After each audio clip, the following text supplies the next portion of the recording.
everyone. Welcome to another episode of Health Talk with Riva. I am your host, Riva. I'm a researcher and a medical doctor.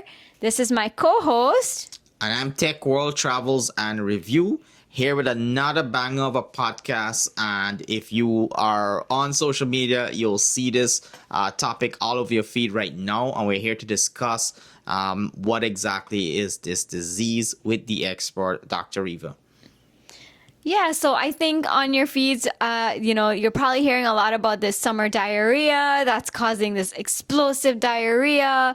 And so I think we had a lot of questions being posed to us about this. So we just wanted to share some information about it on our podcast today. So what were your questions, Orlando? So my first question here, besides all the graphics you see on social media, is what exactly is Cyclosporiasis or Cyclospora, or how exactly you pronounce it? We can start from there.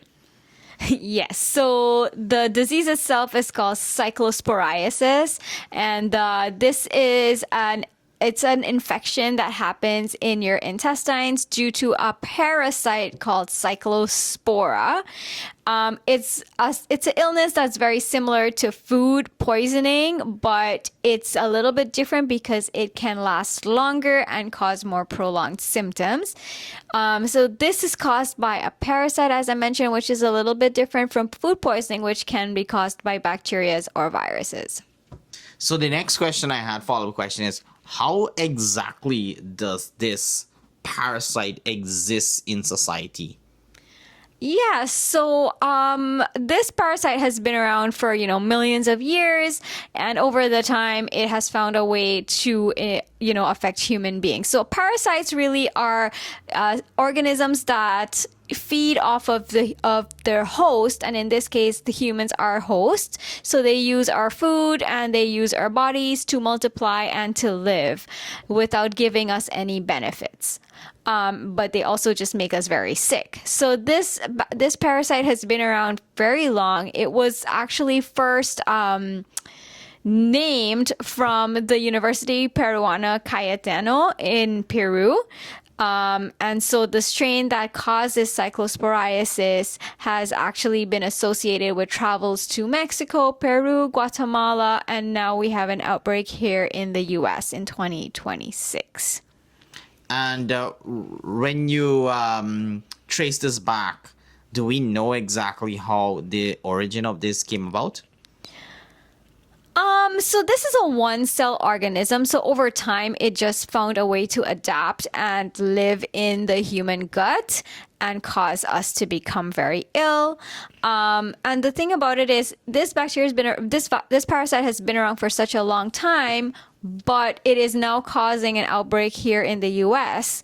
And the reason is really linked to the fact that we now import a lot more fresh food and fruits, which leaves the possibility for this food to be contaminated when it comes into the US. So then how does this parasite get transmitted to humans? Yes, so this parasite can be transmitted in two ways. One is it by coming into contact with contaminated water, so water that has this parasite in it, or from food that is contaminated with the parasite, specifically, herbs such as cilantro, basil, parsley, leafy green vegetables like your salad mixes or your lettuce, and also berries such as, strawberries and raspberries. The reason for that is because these are vegetables that are very difficult for you to get off these tiny parasites, even with washing. So when we eat foods that are contaminated, what happens is the parasite comes into our body and then it produces all of the symptoms that we will talk about at some point during the podcast today. And afterwards, that person who might be sick, their human feces can then contaminate water or food. The thing about it is not transmitted from person to person like COVID or any other infection like that, because once you are shedding this parasite, it actually needs a few days to a weeks to actually mature enough in the environment for it to be infective to human beings.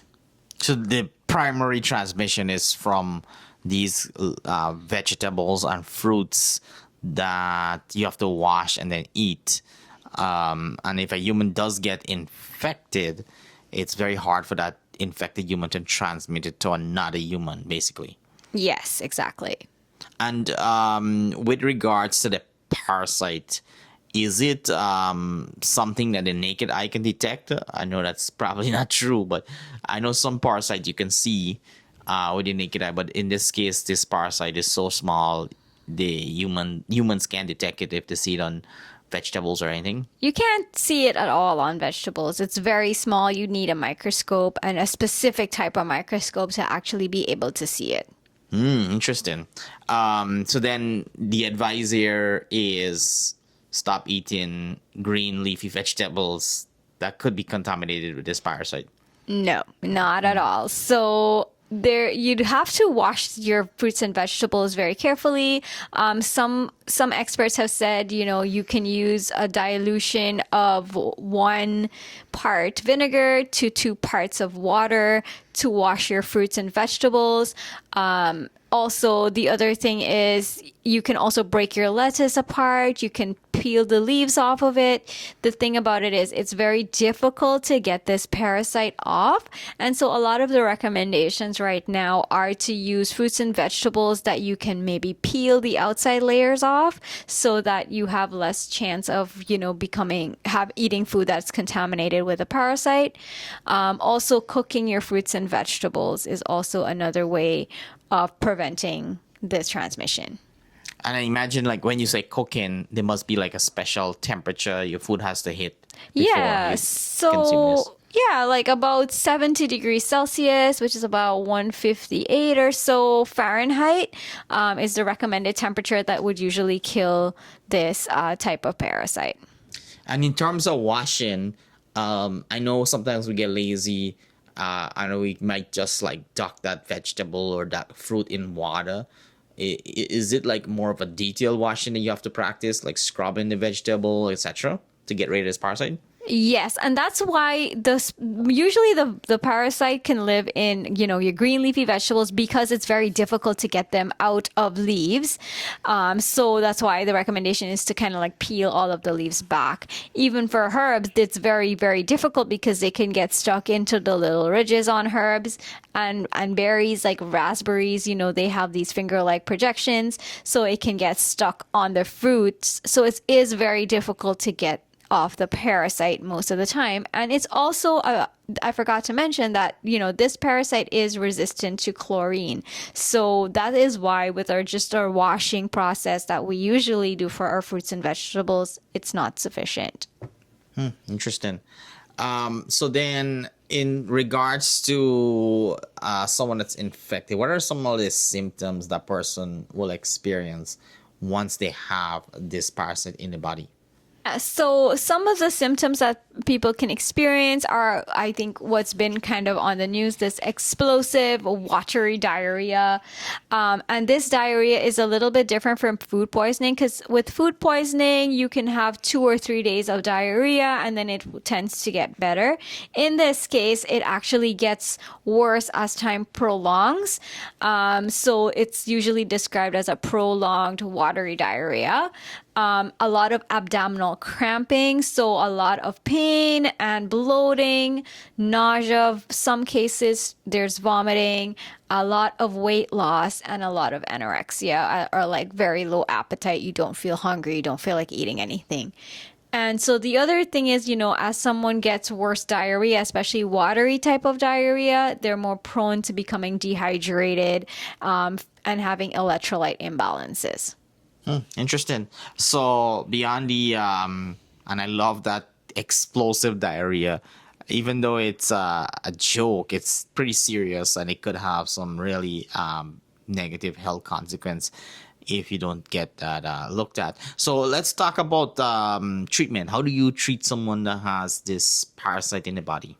Yeah, so there are treatment for this that can provide a cure, so you will not have this forever. So right now, the best option is Bactrim or sulfaprim or Septrin, Septra. It goes by many different names, but basically this is an antibiotic. It's usually given for 7 to 10 days for treatment of this parasite, and it is very good because there's 100% chance of it completely eradicating the parasite. For folks that have allergies to that medication, because a lot of people actually have allergies to a type of antibiotics called sulfas, they do have two alternate options. They're not as great as the sulfas, but they do have a good benefit. In 70% of the cases, it will completely eradicate the parasite. So I think you probably mentioned this earlier, but this parasite, it lives, I guess, in the intestine. Any specific part of the intestine that it take up at residence? Yes, it lives mostly in the smaller intestines, and that is why the diarrhea is usually so watery, and it's like you feel like you have to go right away, and it's explosive. And the reason for that is because the small intestines are usually where our food gets absorbed. So this parasite causes a lot of malabsorption, so our food does not get absorbed, our water does not get absorbed, and that is why that we get that type of characteristic diarrhea. But taking a step back there for people like me who anatomy might not be our best strength.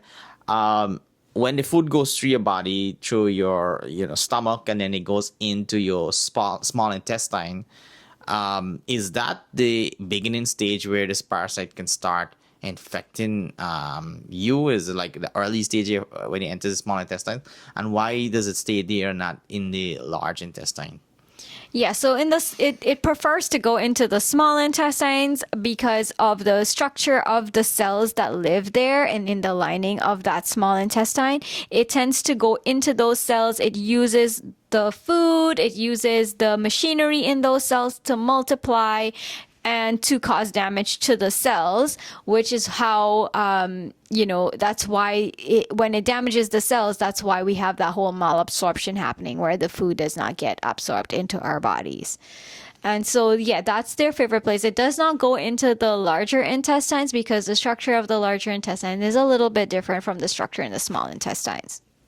And what happens if someone has this parasite in their body and they pass it off as just normal diarrhea, and this continues for a long time? What are some of the symptoms that person is putting themselves at risk? So when the diarrhea continues on, there's a lot of fatigue, there's some chills, you feel very weak, you can have electrolyte disturbances, which can cause you to have low potassium, low sodium, and all of these things can cause a severe dehydration and hypovolemia. So if someone continues having prolonged diarrhea, and they will just keep getting sicker and sicker until they need to go to a hospital to get care. And of course, with every illness, there is a group of people that are a little bit more at risk than others. And so folks that have HIV and that are immunocompromised, receiving cancer treatments, things like that, those folks are at a higher risk of developing more severe forms of the diarrhea, more severe complications, more prolonged illness, and they would require longer treatment. Also for children, the same antibiotic that I mentioned can be used to treat this type of illness, and it's about the same time frame, 7 to 10 days. Interesting. So pretty much a lot there to digest. So we learned that we need to really wash our fruits and vegetables right now, especially if you live in the US. We learned that this is a parasite, not a bacteria virus. We learned that this parasite really infects the small intestines, a very opportunistic parasite, leads to diarrhea, and if left untreated, you can get more and more severe illness. So please make sure you are taking caution when it comes to the food that you're eating, those green leafy vegetables and fruits. Any other fun fact that you want to tell us about with regards to this parasite? Yeah, Cyclospora was first known as, a traveler's diarrhea or tropical disease because it was more frequent in very warm countries, because that is really what where this type of parasite thrives. But over time, it's moved a lot towards like the U.S. and Canada and other northern countries because of the way that we source our food and our produce. And so I think that's something that's really different. And this parasite also has just a very different life cycle where it doesn't immediately become infective to other people. It needs to spend a few days to weeks outside of the human body before it can actually become infective. And I thought that was a very interesting fact about Cyclospora. Interesting that it used to be called a traveling parasite. Oh, we still considered a lot of types of diarrhea as traveler's diarrhea, but this was one of the causes of traveler's diarrhea. Interesting. Cool. Well, that sort of wraps up our podcast here today. This was very informative. I'm going to walk around now with a lot more information around this parasite and can speak to it a little bit more fluently. Pass over to you for any final words before we close off our episode. Yeah, again, this is just our discussion about this topic. If you are feeling unwell, we urge you to seek care with your healthcare provider. The information that we are sharing is just for us to have a discussion about it and to bring awareness about what's going on with some of the trending topics on the news. And we thank you for joining us today. And if you have any questions, please leave a comment in our feed. All right, so make sure you like, share, and leave a comment in the description below if you know someone that has this parasite or you have any additional questions about this parasite. We go through all those comments and you'll get the answer right away. On that being said, we'll see you on the next podcast. See you.